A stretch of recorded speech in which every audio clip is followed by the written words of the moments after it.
করে কাঁপবে শরীর। আদম আলাইহিস সালাম বলবেন আমি পারবো না, মাফ করো আমাকে, আমি পারবো না। ওই যে ভুল করে গন্ধম খেয়ে ফেলেছি, নিষিদ্ধ গাছের ফল খেয়ে ফেলেছি, আমি বড় লজ্জিত অনুতপ্ত, আমি পারবো না।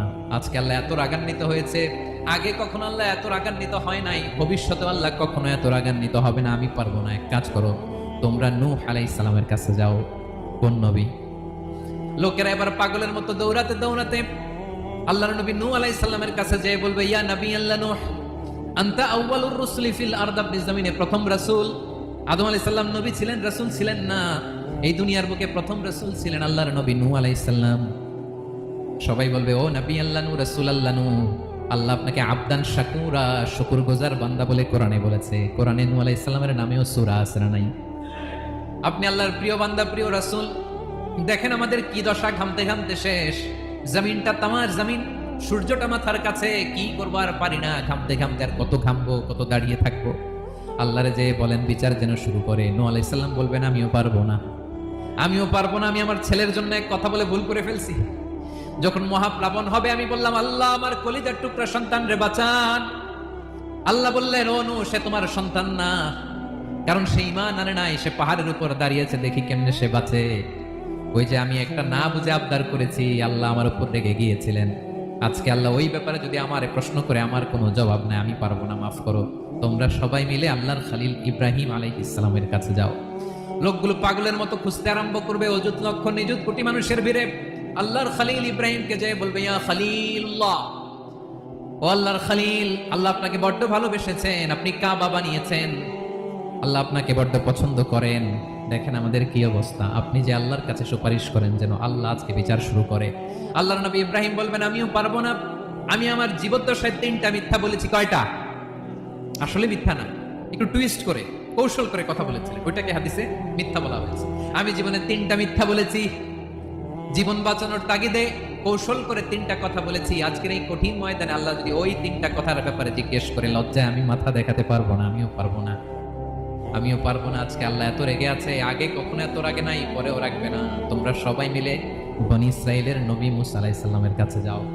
সবাই এবার যাবে মুসা আলাইহিস সালামের কাছে, যেয়ে বলবে, ইয়া নবী আল্লাহ মুসা, আপনি ছিলেন কালিমুল্লাহ, আল্লাহর সাথে সরাসরি কথা বলতেন, রব্বুল আলামিন আপনাকে তাওরাত কিতাব দিয়েছেন, আপনি যে একটু সুপারিশ করেন। আল্লাহর নবী মুসা বলবেন, মাফ করো, আমিও পারবো না, আমি দুনিয়ার বুকে ভুল করে একটা মানুষকে মেরে ফেলেছি।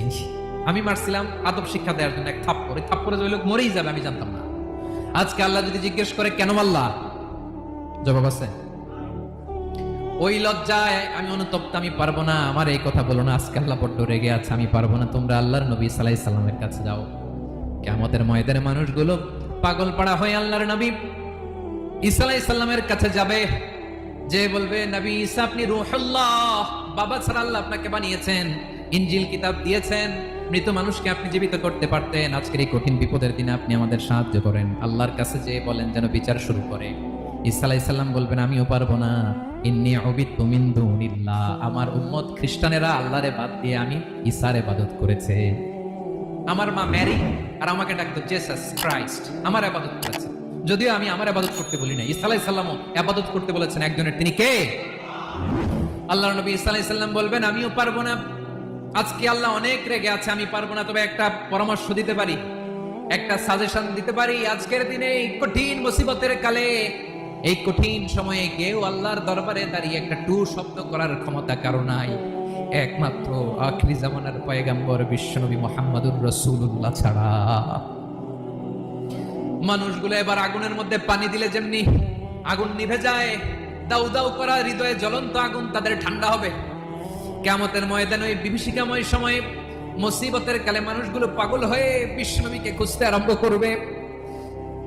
সবাই মিলে বিশ্বনবীর কাছে যেয়ে বলবে, ইয়া রাহমাতাল লিল আলামিন, ইয়া খাতামান নবীন, রাহমাতাল লিল আলামিন। দেখেন আমাদের কি অবস্থা, কি কঠিন বিপদে আমরা আছি, দাঁড়াতে পারি না, সূর্যের আলোতে ঘেমে হয়রান।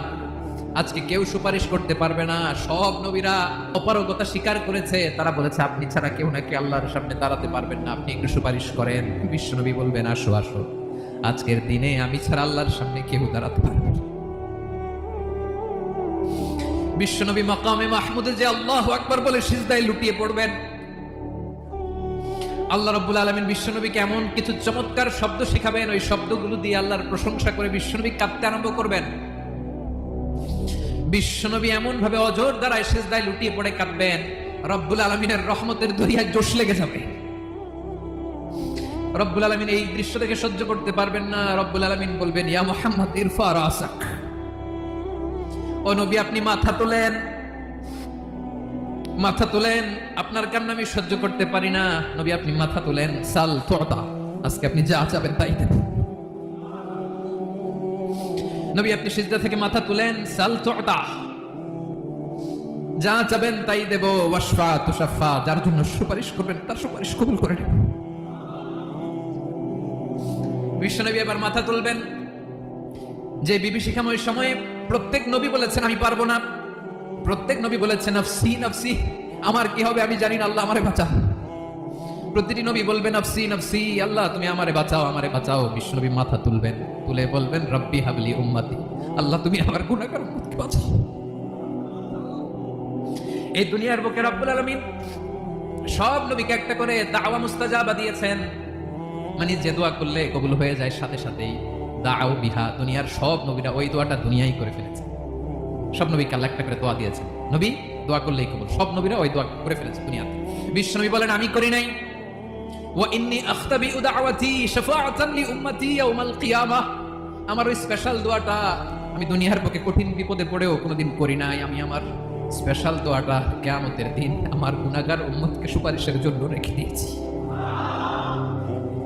আল্লাহ বলবেন নবী ইরফা রাসাক, মাথা তোলেন, আর কাটবেন না।